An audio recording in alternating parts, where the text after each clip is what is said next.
Okay, so officially, good morning.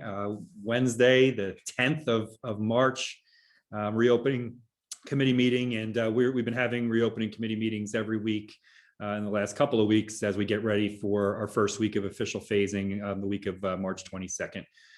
So just a big thanks to all of you for spending time this morning here. I have a real quick update, and then I'm going to jump right into other subcommittee updates. But we are complying with the governor's executive order, and we are collecting data related to personnel members who have been vaccinated. That information will then be sent to, according to the executive order, to the Westchester County Department of Health. It is really important to know that the executive order only collects sort of metadata, right? The high level percentages. So it's just numbers. It's not giving us, we're not drilling down into individuals or anything like that. So there's no fear or concern of any type of a violation of somebody's individual health information getting out there or being shared with somebody who they don't want it to be shared with. So these are just numbers. The survey went out yesterday. I do have to tell you that the return has been pretty good in just less than 24 hours. I think we've had over 700 or 600 and change respond, right, Maggie? And the really great, I don't have the percentages right in front of me because the survey is still open and people are still doing it. But just to report what you already know as members of the reopening committee is that the members of our educational community are far and away indicating that they have been vaccinated or are in process in that way. So that's great news for the White Plains City School District. We were also identified by a company over the weekend. It came to my surprise. I didn't even know about it. Called Burbio, which really collects data from all school districts all around the country. And they are collecting data right now on school districts that are in various stages of reopening. And the individual shared with me that the White Plains City School District is one of few larger city school districts around the country that have had hybrid from the get-go, and now are phasing into bringing all children back and having access to vaccines. So a lot of that, well, actually all of it is because of all of your hard work. So that was pretty neat. I will dig up that email and send it along to the reopening committee just so you can take a look. It was kind of interesting how this company is kind of keeping track of school districts all around the country, and it's interesting, they're using their online calendars to collect this. Yeah, Ron knows, because I remember we talked about Burbio, right, Ron? Yeah, they've connected to us for a number of years, and I thought they were more like, they've gotten bigger since they connected to us, which is probably about 3 or 4 years ago. Yeah, I think it was in my first year, and they started out just kind of doing events, like what were the events going on, and now they're collecting data. So it's interesting. I also just want to thank all of the members of our community for the amazing work that's going on right now. I'm going in and touring the schools, and I spent a lot of time yesterday, which was awesome, with kindergartners and talking to them about their new personal offices, also known as desk barriers. Which, by the way, shout out to our teachers, because what a cool way to approach the barrier, anomaly with our children, in that they have their cool little spaces now. The rooms are taking shape. There's still work to do. I think the way in which we stacked the phasing will be advantageous, and to be able to get all that work done. Frank and his team are really doing some very novel things and looking at some novel ways to protect everybody in shared spaces, including things like hanging barriers from the ceiling so that they're not necessarily on the surface, the table, but it still gives you that barrier, between breaths, if you will, of humans. So just a lot of really great work that's taking place. I know Cheryl's here and Rosemary's here.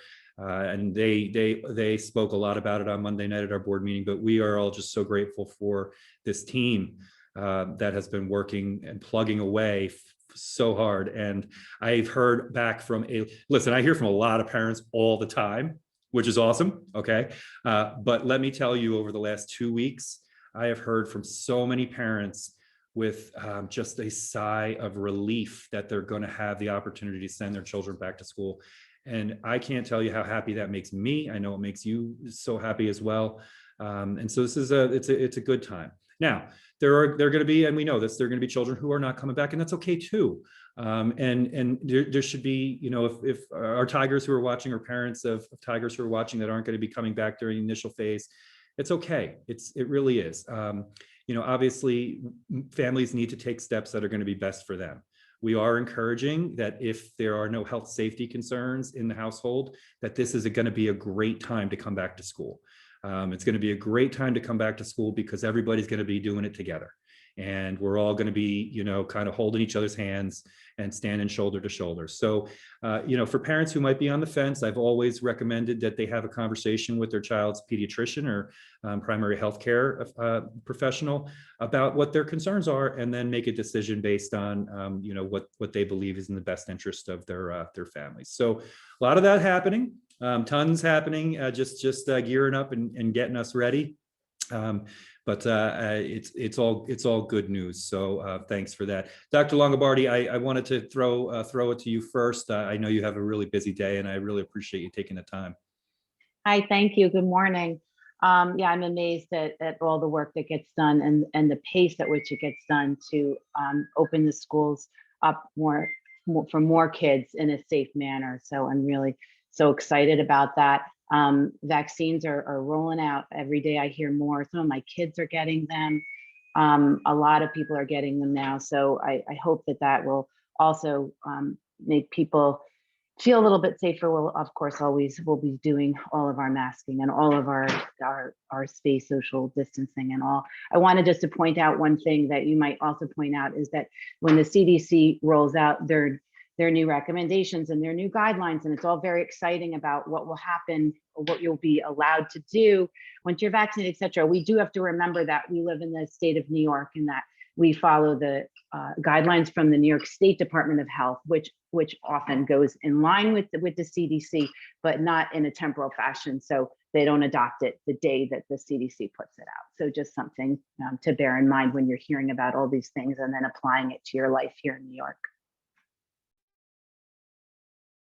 That's a really great point, Doc. Thank you for that, especially as folks are thinking about the upcoming spring recess in terms of travel. I know that there was some concern, some confusion because Governor Cuomo made mention that the travel guidelines in the state of New York will mirror the CDC's, but that was at a press conference and nothing has actually become policy yet. And that is so hard for so many people, myself included, because you hear the governor say something at an 11:30 meeting and you think that now that's a thing. And it's not, unfortunately. So we will, of course, update our community when any New York State Department of Health updates come through. And my understanding was that Dr. Zucker said maybe 2 weeks ago that they were gonna be coming out with some updates. So maybe it'll be this week. I don't know. Thanks, Doc.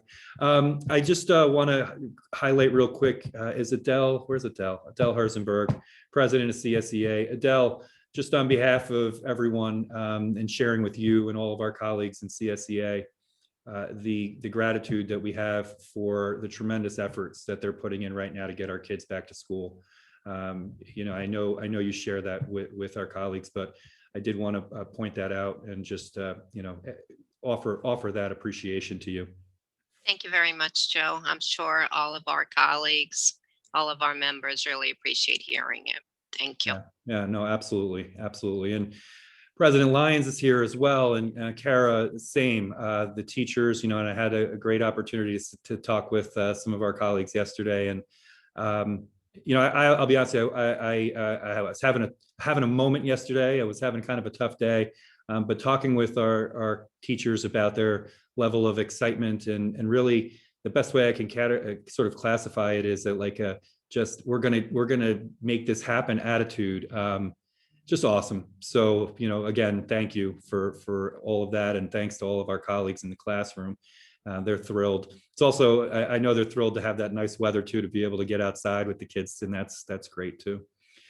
Jen is here, and Jennifer's the president of the ASA, and Jennifer, our administrative colleagues have been doing some really great Q&A sessions with parents at the building level, and they're not easy because there's a lot of different types of questions, and they're all unique. If anybody knows what that feels like, I definitely do. But I have to tell you that, on behalf of all of us on the board, we're really appreciative because I know that parents are leaving those meetings. And while maybe every single, sort of hypothetical question can't be answered completely, the feeling is that the administration is, number one, present and available, and number two, really, really working hard to try and meet everybody's needs. And so that's great. I mean, I know some of them are on right now. Emily had his last night. Thanks, Em, to you and your team, and Mr. Spatafor as well. And thank you. And I know we're going to keep going with those updates for our families. So thanks for that. Thank you, Jennifer. Yes, very well attended, Gina. Thank you. Yeah, they've been well attended too. I want to flip real quick over to Deb Algarton. Good morning, Deb. Any updates from your committee? Good morning, everybody. Yes, so we're really excited. The Social and Emotional Learning Committee met last week and chronicled all the amazing work that's been happening in the buildings to continue to have students remain connected to adults in the building and adults connected to adults through this challenging time. The focus really now is shifting to school opening. And what do we need to do to be proactive to anticipate the needs of students coming back into our building? So a few things are happening. The first thing is we're in conversations with Andrus to see if the clinicians who support our children through Andrus can come back into the buildings as well. And that we feel is really important to have those clinicians on site and present alongside our teachers. The second thing is the district is looking into securing a mindfulness and meditation app through either Calm or Headspace that would be available to all faculty and families. And so Rocco Verullo is doing a great job talking to the agencies and trying to see what will be best with regard to the rollout. And then the third thing that's happening is our PPS staffs are starting to meet, and they're really shifting the focus onto school opening. So how do we set up a process and procedure that both identifies children and has structures in the building, much like Highlands has been doing for many years, supporting groups of children with support groups that help students manage either anxiety or loss. So we'll be getting back to the buildings and the administration today as to what that's going to look like rolling out. And of course, the most important thing is going to be building those relationships when schools open. And so the SEL committees are very aware that we're going to have to reconnect kids to a building. Students may be nervous about coming into a building. And so they're really thinking about what other things they can do to create safe spaces for both adults and students as the buildings reopen. With regard to special education supports and services, I do just want to alert parents. First of all, there is a coffee talk on Monday evening at 7 o'clock. And that flyer's gone out, and parents can call my office at 2034 and get the Zoom link. In addition, though, our Wednesday schedule, so the first week that schools reopen, Wednesday the 22nd, the Wednesday schedule will be shifting for our special education students to align to a typical early dismissal schedule. So what that means is that the day will end at the elementary level at 12, and at the high school, Rochambeau, Highlands, and Eastview, that day will end at 11:15, and then at Church Street, that day will end at 11:30. So that is a shift in dismissal times, and your principals, your building administrators will continue to share that information with you. And again, I just want to remind families that FIC, if you're having trouble registering your student for kindergarten, FIC is open and can make appointments for you to come in and do that paperwork. So thank you. Are there any questions? Great. Thank you, Dr. Ripka. Thank you very much. Also wanted to just thank Dr. Hand. Dr. Hand is pretty amazing for me personally, because I can be in one meeting and Dr. Hand can be in other meetings, and I still get to know what's going on in all meetings. Thank you, Dr. Hand, for helping me out with that last night. Debbie, any updates that you'd like to talk about this morning? Sorry, I know I just had to fill you in on a couple of the questions. It was fantastic. So today's PSAT 10 day at the high school. So I just want to give a shout out to Sarah Hall for scheduling the PSAT 10. That was a big change. We don't usually administer that version of the PSAT. It was the best thing to do for this year. It worked out at a really good time of the year. So thank you for that. I actually attended both the high school meeting and the middle school meeting with Ernie last night and with Emily, and they were great. As Gina said, they were well attended, many questions. They had, they had questions that the parents had already given them, and questions in the chat, and really worked hard to answer as many questions as possible, as fully as possible. And as you said, some things we're going to figure out as we move along, because it's got to be in that type of a fluid type of you just have to have a growth mindset, and we're going to figure things out, and we need to know what we're faced with. Facilities preparations have been going along very well.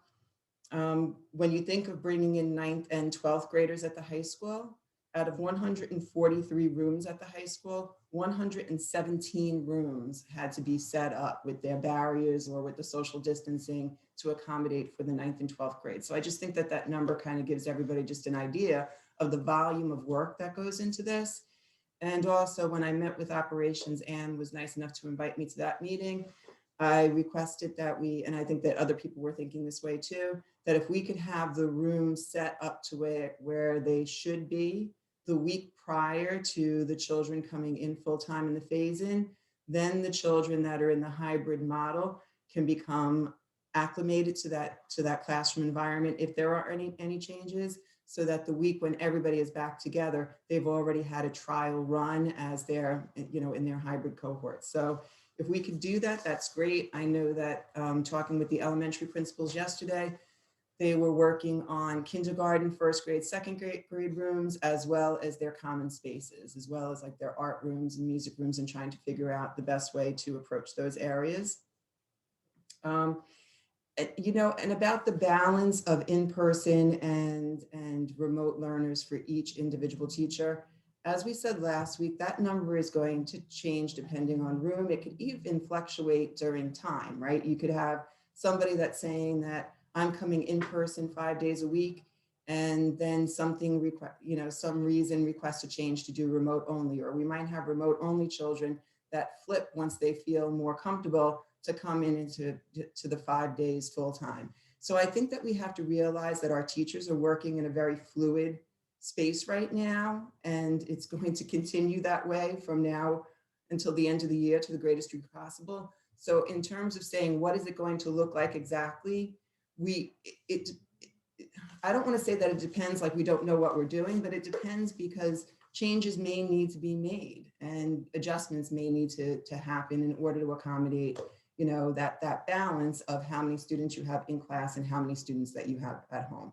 So I just want to put that out there because, we're all going to be working. Obviously, that is the heart of our work, to make sure that we are taking care of all of our children and providing a rigorous and engaging curriculum and instruction for them, and also nurturing them and welcoming them back to school as well. So just so that we're working on that. Art, music, and PE I've been talking about, and really trying to figure out how to best meet the needs of each one of those programs. I think we have a meeting on Monday with other superintendents in the region.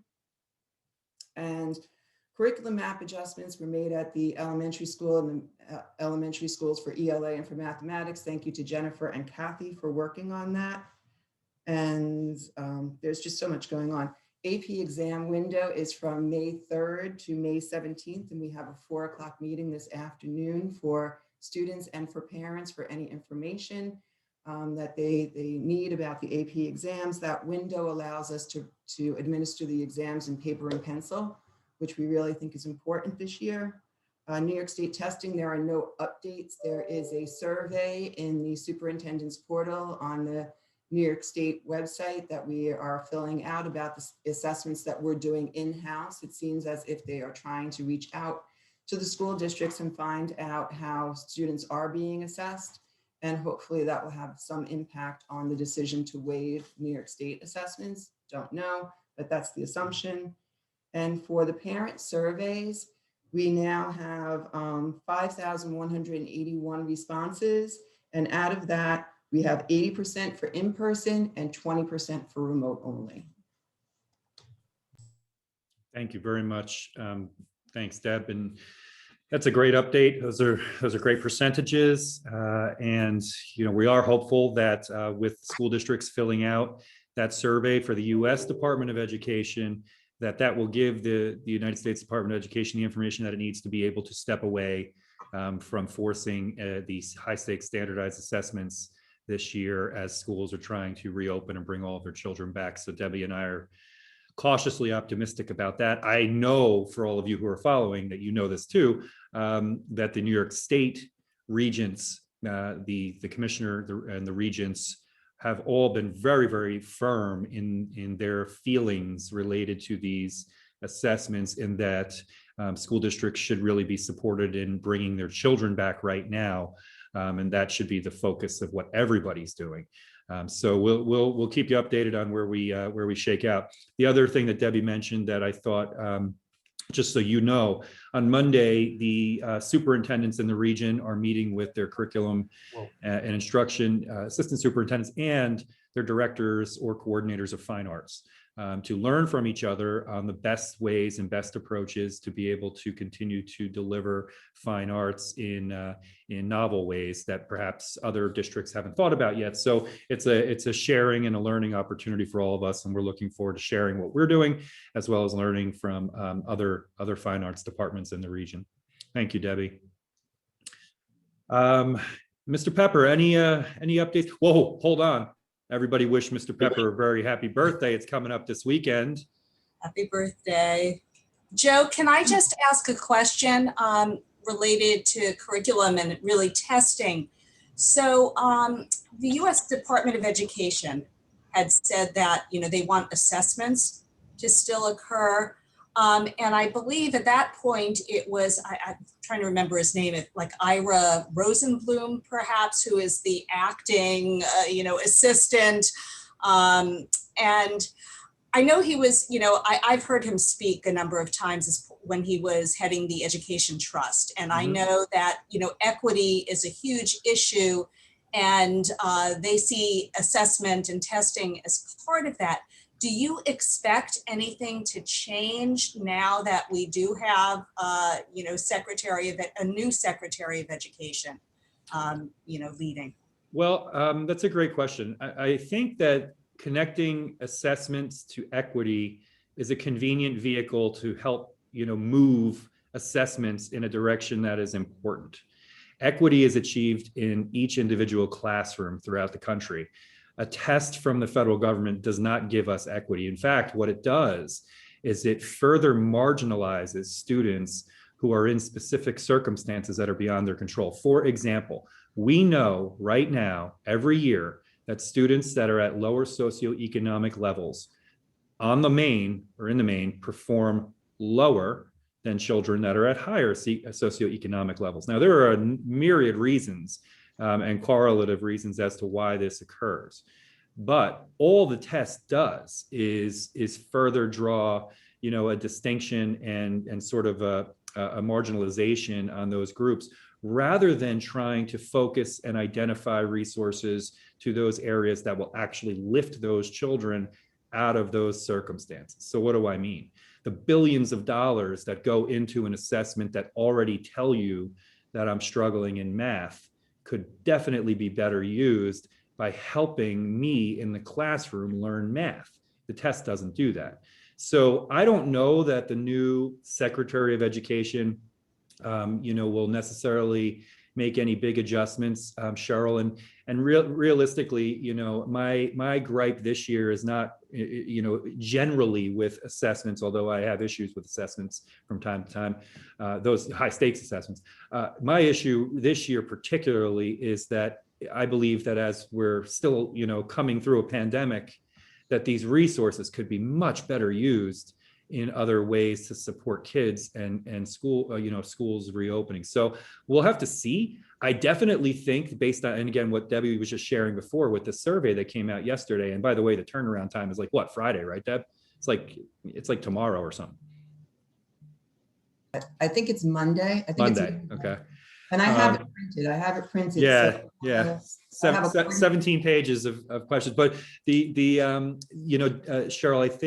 I think the U.S. Department of Education has heard loud and clear nationally since they made the decision to administer tests that won't count, won't be used, won't be administered in this, in a standardized way. All of these won'ts, right, which negates the test entirely. I think that perhaps now, they're seeking to be able to understand that school districts do in fact assess their children every day and regularly. And Rena and Lola could absolutely attest to that. So we'll have to see. I'm hopeful, but I'm not sure. I think if we really want, if we're really serious about achieving equity, what we need to do is make sure that every kid has access to a high quality educational experience every single day. And it kind of goes back to me, and I'll get off my soapbox in a minute, but why are there cities in the United States of America where you can't drink the water? These are major systemic issues that need to be attended to, and the tests aren't fixing those for sure. No, and the expectation that there will be so many opt-outs as well on top. Oh, that's a great point, Cheryl. Absolutely, absolutely. So thanks for that. All right, Mr. Pepper. Good morning, everyone. So Dr. Ricca and Dr. Longobardi both alluded to the governor's announcement the other day about the travel restrictions being removed. That's a real game changer for us. We're really excited about it. However, as indicated, we really haven't received any kind of official notification yet from the state of New York through executive order or the Department of Health. So once we receive that guidance, we'll get it out to the employees right away. We're not sure if it's going to require that the employee provide some sort of evidence that they have been vaccinated, or are we going to do this based on the honor system? So we need that guidance in order to move forward. So we're looking forward to that. We are trying to support, the rest of our team. Frank is gearing up to prepare our schools. It's been a tremendous amount of work. We're trying to assist him with beefing up the amount of substitutes that we have, substitute custodians. Because it's a lot of work and they really need the help. We're looking at the possibility of hiring through a temporary agency. And we just forwarded some information to Frank this morning about that as a possibility because he's got a heavy lift ahead of him and he's doing a great job. Also, we've been dealing, as you might imagine, with some employee needs, how we're going to support our employees as we return to full instruction, in-person instruction. We do have a number of employees who do, fall into that vulnerable category, and we have some accommodations we've put in place for them.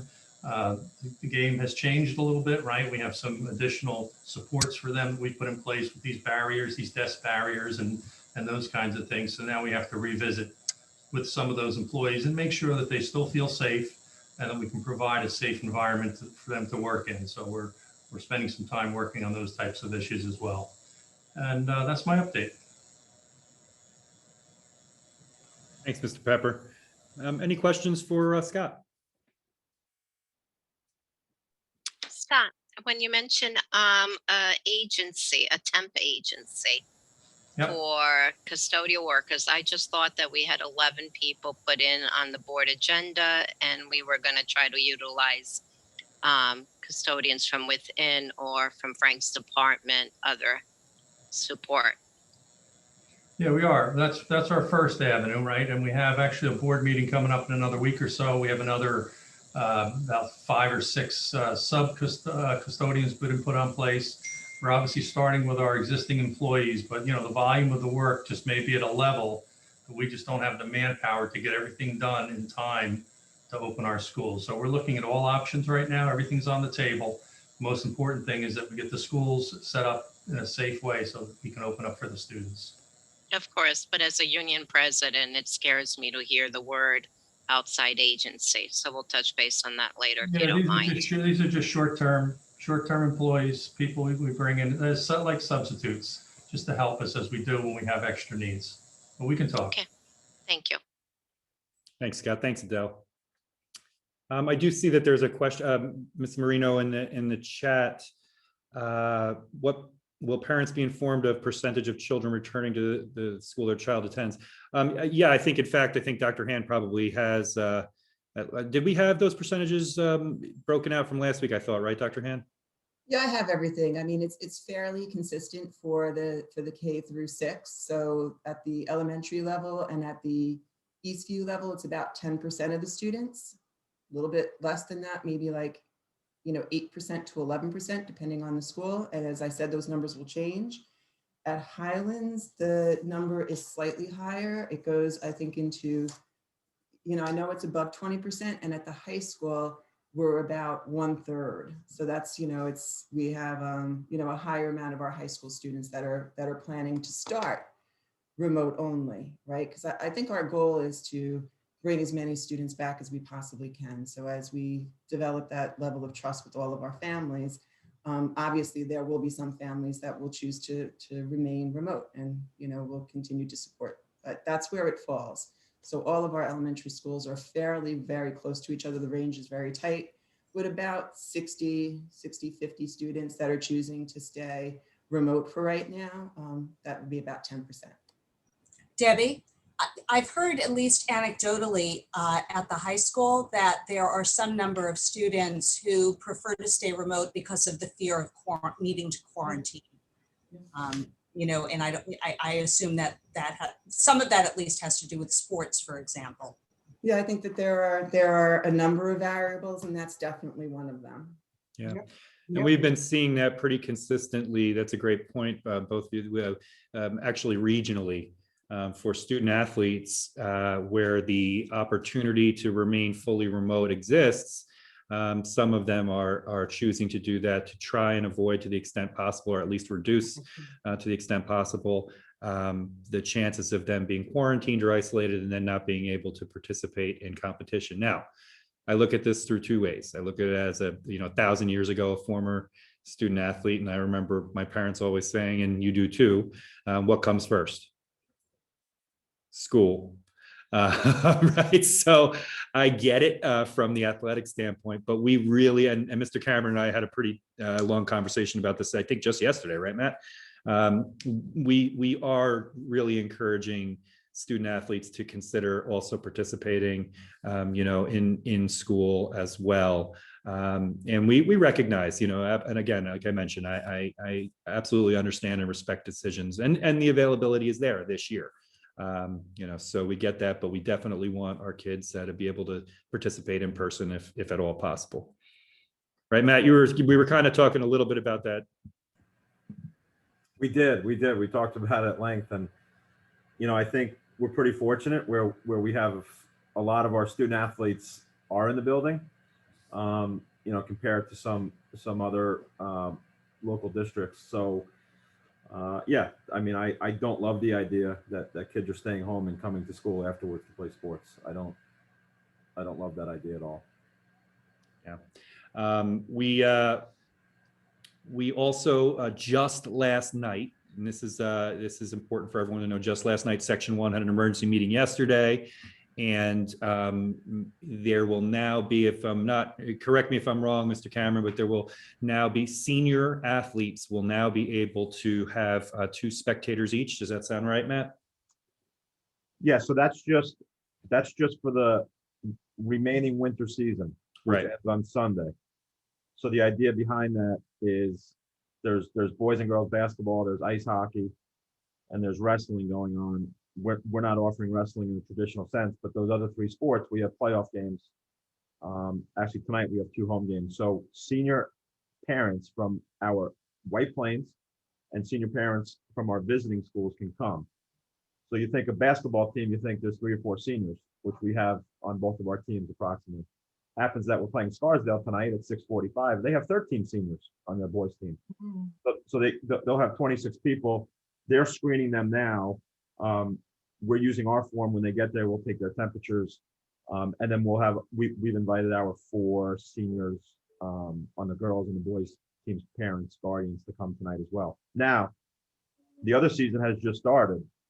So fall season 2 started with swimming, football, cheerleading, and volleyball. The executive committee is now going to meet Friday morning to discuss what the fans will look like for those sports, because some are outside, some are inside. And then our spring season, hopefully we open up back to normal, because I don't know how we would monitor 8 to 10 home games a day outside. I'm hopeful. Yeah, I'm hopeful with that too, Matt. My understanding and my thinking is that for the spring season, that the feeling is to trend toward quote unquote normal. I really hope so. We were talking, and there are some days here in White Plains, we're fortunate. A lot of schools play at parks and play off campus, and it's hard to monitor, but we have, with all the fields and the tennis courts and the baseball, softball, I mean, there are days we have 8 to 10, 12 home games. Yeah. It's Absolutely. outside, so hopefully Right. people socially distance, wear masks, and we can go back to, see some normal activity this spring. Yep, absolutely. And Matt, thank you for serving on that committee as well. I really miss it. Dr. Karol-Taish. Good morning. Good morning, everyone. How are you? So the operations subcommittee had met on March 4th, and each department head did then follow up with a specific communication with the status of their areas to the building principals and assistant principals, just making sure everyone is on the same page. So I just want to give you a brief update from that meeting. For facilities, we've ordered and we're receiving barriers, about 8,700 of them. We've started to receive them, and we should have all of them by the end of this week. We've ordered 525 desks that will be received in the next week or so. High school cafeteria tables, we ordered 35 of them. We need cafeteria barriers across the district of about 880. HEPA filtration units, we've ordered 300 of those that will go into non-window spaces. Tents are being ordered. Elementary and Eastview will receive one 20 by 20 and one 20 by 30 each building. Highlands will receive 120 by 20, 120 by 30, 140 by 100 pole tent. And the high school will receive 120 by 50 and 320 by 20 tents. So that's really a quick summary about facilities. And as it's been said, those guys are working tirelessly, getting everything set up in all those classrooms and getting it prepared. Transportation. Mitigations will continue, wearing masks, both students and staff, disinfecting the buses, keeping the windows and the roof hatches open to make sure that there's sufficient ventilation. Students will be assigned to buses as normally is done each school year. Therefore, we cannot guarantee social distancing, and will encourage parents to use alternative transportation to assist in getting their students to school. Seating will be in accordance with an assigned seating chart to help facilitate contact tracing. We are asking students and parents to please use the ZPass ID cards. That will be required both boarding and exiting the school bus. Wednesday, as we talked about, will be a traditional early dismissal day. And Wednesdays, we will make sure that students are offered a grab-and-go lunch that they can consume once they're home. So for arrival and dismissal, we will continue to utilize the current drop-off and pickup locations, continue to use those established traffic patterns for foot traffic and overall flow. It'll be important for parents to be reminded not to block roads and intersections. And we might have to make adjustments in order to stagger the schedule depending on the flow of traffic. And the White Plains Police Department will certainly be out there helping, assisting us. For health services, at the elementary school, students are going to remain in their pods and will continue to quarantine as we have been. And should any member of that pod test positive, the whole class will be quarantined as per DOH guidelines. Secondary schools, contact tracing and quarantine are more challenging, and we will seek to impact the fewest number of staff and students. Teachers will be asked to provide accurate seating charts for all classes. And those charts will be what we refer to when we're quarantining. COVID testing will take place on Monday, Tuesdays, and Wednesdays, beginning the week of March 8th. They'll alternate between staff and students every 2 weeks for each. The nurses will be at the elementary schools in Eastview from 8 a.m. to 11:30 a.m. or 12:30 p.m. to 3:30 p.m. Highlands campus and the high school will continue to have testing from 8 a.m. to 1 p.m. And we'll make sure, a schedule gets out to the principals so they can share with staff and students. And certainly there'll be adjustments depending on the availability of our nursing staff. PPE, disposable masks will be made available. Face shields will also be available for cafeteria staff, monitors, and any other folks who feel that they need them. We are again in the process of ordering masks for both students and staff for next year. And the main thing is really that we have to just make sure mitigation practices are even more critical now with the kids coming back. So really making sure windows are open for ventilation and really wearing those masks, hand washing, and physical distancing, that we just keep reminding, everyone about that. And then last, in technology, Ron has been working with the principals to get the attendance groups out to the buildings. They're removing desktop computers where necessary to make more space. And then they're busy, ordering those supplies that they feel are necessary as far as the amplifier system and chargers and Bluetooth headsets and so forth. So that's really kind of the summary, condensed version of all that we talked about the other day. So any questions? I see, thank you, Ann. I see Rosemary has a question. Good morning, Rosemary. Yes. Good morning. Thank you for that. A couple of things. I do have a question, but I do want to say that all of the updates that we are hearing, it's like a well-coordinated orchestra.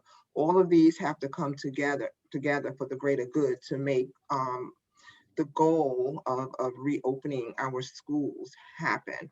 So I would be remiss if I did not, every single time at this meeting, if I did not say, thank you for a year of working on reopening. Thank you for a year of the constant focus, despite the heartache when we receive news that's really very unfortunate. So I just wanted to say that. The other thing, and I just wanted to draw attention to, and you all know I'm a frustrated employee of Frank's office, but I sit on the operations subcommittee. And when I hear all of the things that must be ordered that are not in stock, that don't meet code, that you have to wait for months on, that you have to have some sort of relationship management to really get what you need for our schools, it boggles my mind in terms of the intricacies of getting us the things that we need. I can't even imagine ventilators. And I remember walking through the schools. I mean, I see all of those in the classrooms. Like, how on earth do we do that? And I know that it's because we're getting what we need, we're getting it ordered. Somehow we're getting what we need, and staff is making sure that these steps are executed flawlessly to support safety for our students. So I really do appreciate that. And when Frank makes me an offer, maybe I'll be able to join the team. The other question I wanted to ask you about, and I guess it's really a question for Sergio, because I know I had to drop off that meeting. Do we know a bit more about the numbers of students that will be on the buses? Can you Yeah, that's a great question, Rosemary, and thank you. So, I think it's important to remember that we've been transporting all along since our students have essentially, since the summer essentially. So throughout that time, we've been collecting the data as we do every year. So we have a pretty good sense of where we are today in terms of ridership. Some of our students actually go in person more than those 2 days a week. So that's helpful. Of course, that being said, we're really not going to know what the ridership will be until our students return full time, but we'll continue to gather that data as well. You're muted, Rosemary. I just worry a little bit because I do know that, this whole pandemic has just changed every schedule that can be imagined. So for parents who would ordinarily drive anyway or would want to drive now, that may have taken away from them for various reasons. So it's almost looking like I'm wondering if if a driver or sees a bus that's really becoming overloaded, will they be able to call and say, hey, we need a backup, or if they see that we're getting to a capacity that's going to be even more unsafe, do we have something in place where we say, hey, we're going to send a backup, we see more students than we anticipated or we knew about. Yeah, certainly. That's one of the reasons why we do collect that data, and we're going to continue to do so. That's if route modifications are necessary, then we'll make them. It could result in additional busing. If buses need to be rerouted, we'll make sure that we can safely and effectively continue to transport our students. Absolutely. Thank you. I was worried about the spontaneous ones, where you wake up and you go, you know what, I want to go in, and you just have, spontaneous ridership. I don't think anyone can plan for that because that is totally unbelievable. Right. But I just wonder if in the back of our mind there's some sort of. I will say that it occurs on a daily basis. We do a great job of backing each other up. The drivers do communicate via two-way radio, and the goal, of course, is to make sure all our students get to school, and we'll continue that practice. Absolutely. Okay. Thank you for your answer. Thank you. And I just had to, give a shout out for the orchestra that I see before me in a subcommittee, and not even the wider orchestra in this whole meeting where all of the departments come together. So thank you. Thanks, Rosemary. And we are nearing the crescendo, right? And on the 22nd. Right. It's been a while. What will we do when we don't meet or don't need to meet, right? Oh, I can think of a couple of things. Yeah. Well, my thanks is on behalf of the board. You all have to know how important your feedback is. So thank you. And we are so appreciative to you and to all the board members for supporting us, because it's a lot for you too. And I always say this about board members, nobody, they're all volunteers.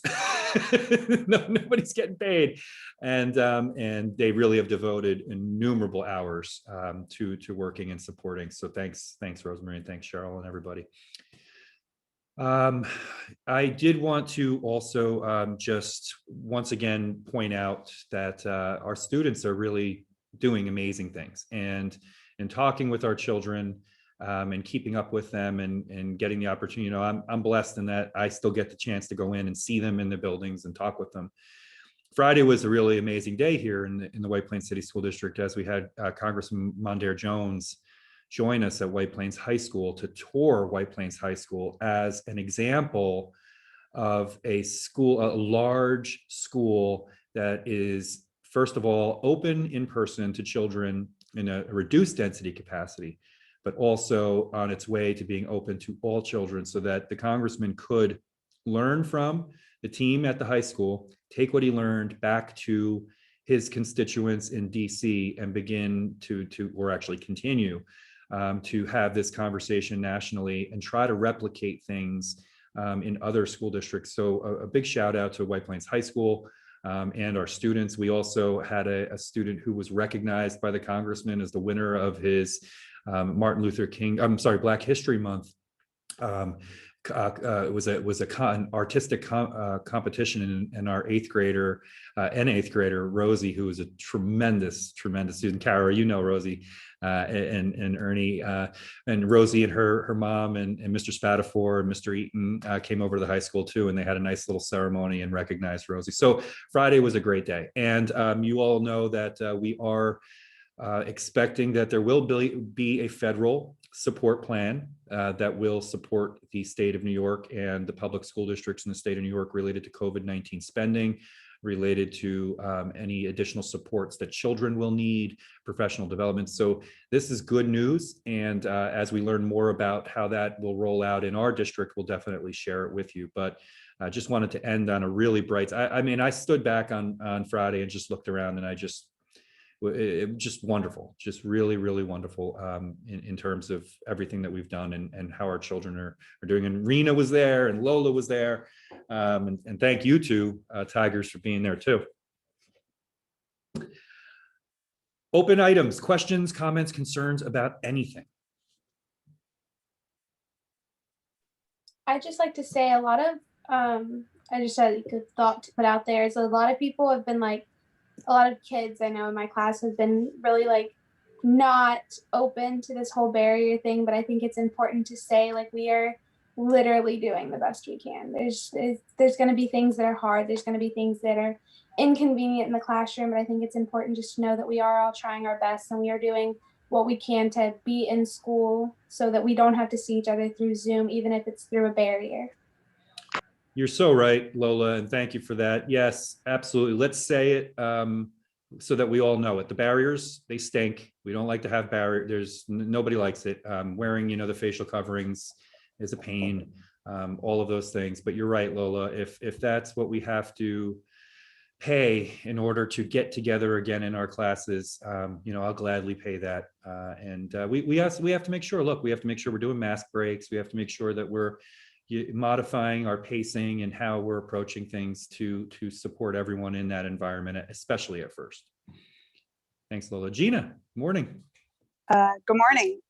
Do you mind if Sergio just talks about the bus again? I know we're not going to be able to do the social distancing, but what is the layout of the bus? Is it every other seat, or what are we obviously I think we're still keeping families together, but if Sergio wouldn't mind just going over that one more time, please.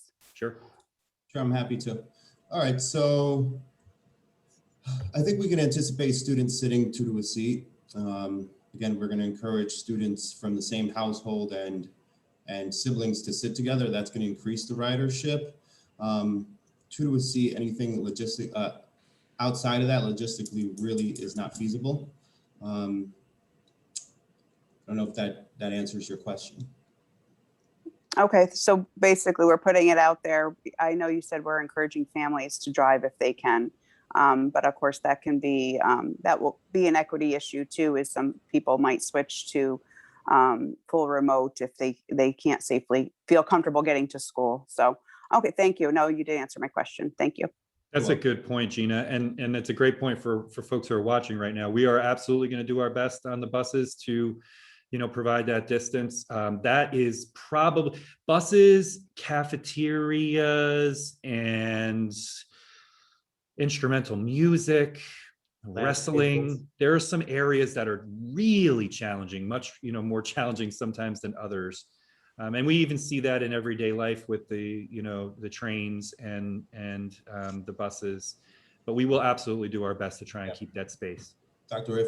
Ricca, if I could just add that, any form of public transportation right now is a risk, and the school bus is really no exception to that. So that's one of the reasons why we want to collect that data, and we will make those modifications to make sure that we're all safe. And Dr. Longobardi put in the chat, and I think this is one of those things that it can't be lost on us, especially as we're getting into the spring.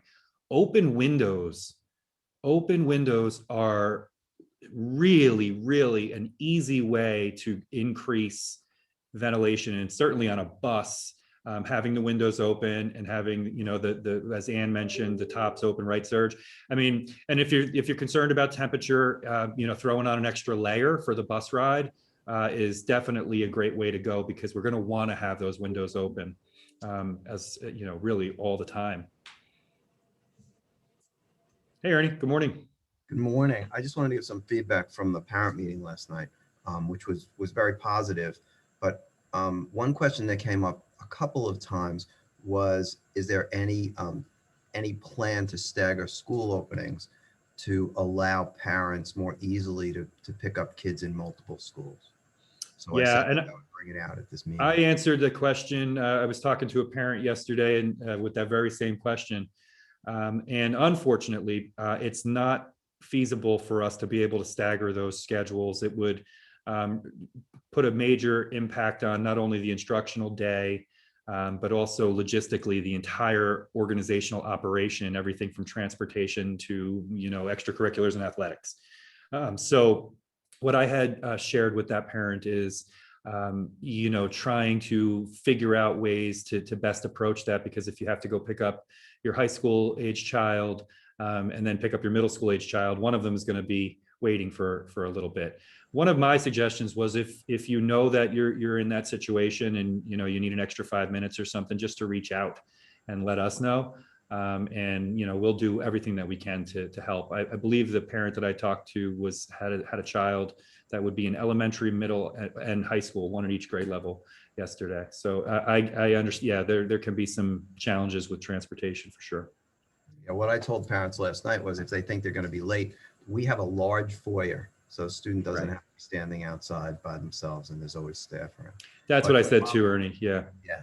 I just want to thank Sergio for the tremendous job that he's doing. It's unbelievable the amount of coordination and the complexity of his schedules, and he does an amazing job. Thanks, Sergio.